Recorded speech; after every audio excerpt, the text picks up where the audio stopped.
Hello student, welcome to Atul education. तो friend, आज की वीडियो में मैं आपको कुछ ऐसे ट्रिक बताने वाला हूं जिसको आप लोग फॉलो करके स्टडी करके बोर्ड एग्जाम में 90% मार्क्स ला सकते हो। तो अभी ऐसा क्या ट्रिक है, कैसे आपको स्टडी करना चाहिए, पूरा मैं आपको 5 मिनट के अंदर एक्सप्लेन करने वाला हूं। और इसके अंदर मैं आपको टोटल 6 पॉइंट बताऊंगा। जो 6 वाला पॉइंट है वो काफी इंपॉर्टेंट है आपके एग्जाम के लिए, कि जिसको आप नहीं फॉलो करोगे, पूरा मेहनत करने के बाद क्या होता है, लास्ट वाला जो पॉइंट है वो बच्चे लोग क्या करते हैं, इग्नोर करते हैं और बाद में क्या होता है, परसेंटेज कम आते हैं। तो चलो फ्रेंड, हम लोग स्टार्ट करते हैं। अभी कुछ लोग को ये जो चीज है ना 90% लाना अनरियलिस्टिक लगेगा। क्या 90% लाना इतना सिंपल है क्या? हाँ, बिल्कुल सही, आपकी बातें एकदम सही है। 90% लाना इतना सिंपल होता तो हर किसी का आ जाता है। बट आपको पता है 90% आता है लोगों का, क्यों आता है? क्योंकि उनको पता है कि उनको लाना है, तो इसके लिए वो लोग एफर्ट डालते हैं, मेहनत करते हैं। तो मैं आपको बताता हूं आपको करना क्या है। आपके पास एक प्रॉपर प्लानिंग होना चाहिए। प्लानिंग मीन्स क्या? यदि आपके पास टोटल 6 सब्जेक्ट है, चाहे आप 10th में हो चाहे 12th में हो, मैटर नहीं करता है।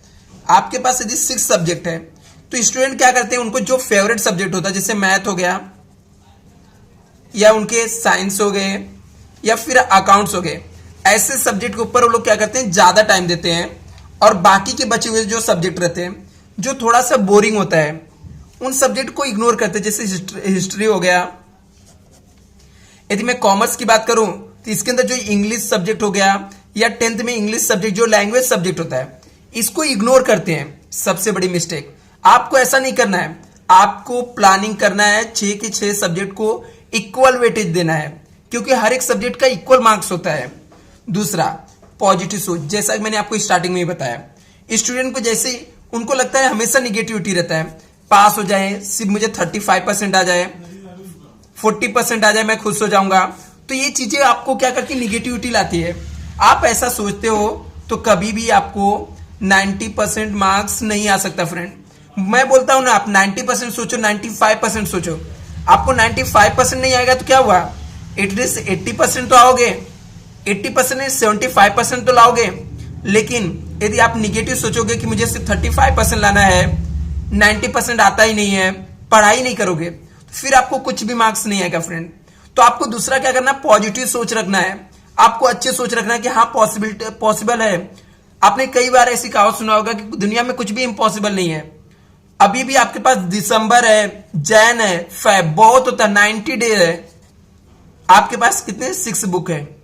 यदि आप देखो तो कितना टाइम है। आप इसको अलग तरीके से सोचो ना, आपको सिर्फ 6 बुक पढ़ने हैं और आपके पास 90 डे है और डेली 24 आवर्स होता है, तो कितना समय आपके पास है। बस उसको आपको सही से यूटिलाइज करने आना चाहिए। यदि मैं थर्ड पॉइंट्स की बात करूं तो आपके पास क्या होना चाहिए, एक प्रॉपर टाइम टेबल होना चाहिए। स्टूडेंट क्या करते हैं, टाइम टेबल कुछ नहीं बनाते हैं। आपके पास एक प्रॉपर टाइम टेबल होना चाहिए कि मुझे 2 आवर्स मैथ्स के लिए देने हैं, 2 आवर्स मुझे साइंस के लिए देना है, मुझे 1 आवर्स क्या करना है, हिंदी के लिए देना है, 1 आवर्स इंग्लिश के लिए देना है। और आपके पास एक टाइम टेबल होना चाहिए। इसके साथ में एक टाइम टेबल ऐसा रहना चाहिए कि मुझे मॉर्निंग में क्या करना है, मुझे 3 आवर्स पढ़ना है। मॉर्निंग में मुझे 3 आवर्स पढ़ना है, आफ्टरनून में 2 आवर्स पढ़ना है। जैसा भी आपको पढ़ना रहेगा, आपके पास एक प्रॉपर टाइम टेबल होना चाहिए।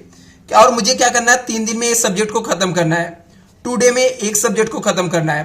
तो इस तरीके से एक टाइम टेबल बहुत इंपॉर्टेंट रोल प्ले करता है।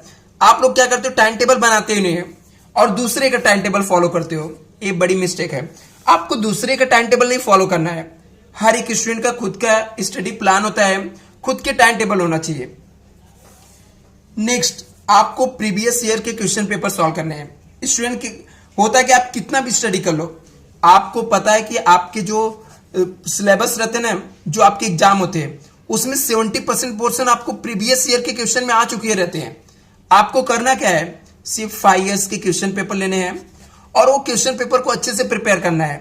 उसके जो ऑब्जेक्टिव टाइप्स के क्वेश्चन है, जो बार बार पूछे गए रिपीटेड क्वेश्चन है, उसको आप प्रिपेयर करो, सॉल्व करो। बैठो आप, यदि 3 आवर्स का पेपर है तो 3 घंटे लेकर सॉल्व करने बैठो। यदि आपको कहीं डाउट लगता है तो उसके ऊपर आप टिक मार्क करो, अपने प्रोफेसर टीचर से बात करो, डिस्कस करो। रिवीजन, कुछ ऐसे स्टूडेंट है जो रिवीजन नहीं करते। मैं बता दूं फ्रेंड, पढ़ाई के साथ साथ रिवीजन बहुत मायने रखता है। यदि आप रिवीजन नहीं करते हो तो आप कितना भी पढ़ो कोई मैटर नहीं करता है। एग्जाम से पहले आपका 2 बार रिवीजन होना चाहिए, 2 टाइम आपके पास रिवीजन होना चाहिए। आपको 2 बार रिवीजन करना ही, किसी भी कंडीशन में आपको क्या करना है, 2 टाइम रिवीजन करना है। एक लास्ट पॉइंट जो मैं आपको बता रहा हूं मोस्ट इंपॉर्टेंट है। लोगों का होता क्या, कितना भी टॉपर है, कितना भी अच्छा स्टूडेंट रहे, कितना भी एफर्ट देके पढ़े, लेकिन लास्ट के 10 दिन क्या होता है ना, पढ़ाई करने का मन नहीं करता है। शुरू में बहुत मेहनत करता है, शुरू में 10 घंटे पढ़ेगा, 10 आवर्स पढ़ेगा, बहुत मेहनत करेगा और हर एक सब्जेक्ट को पढ़ेगा, लेकिन जैसे लास्ट के 10 दिन आता है ना, फिर उसका पढ़ने से मन हट जाता है। आपको क्या करना है, आपका कंसंट्रेशन उस 10 दिन बना के रखना है किसी भी हाल में। ये जो लास्ट के 10 डे रहेगा, इसके ऊपर आपको बहुत फोकस करना है। जो सब लोग मिस्टेक करते हैं, 80% स्टूडेंट जैसे अपने लक्ष्य के पास पहुंचने वाले रहते हैं, फेल हो जाते हैं।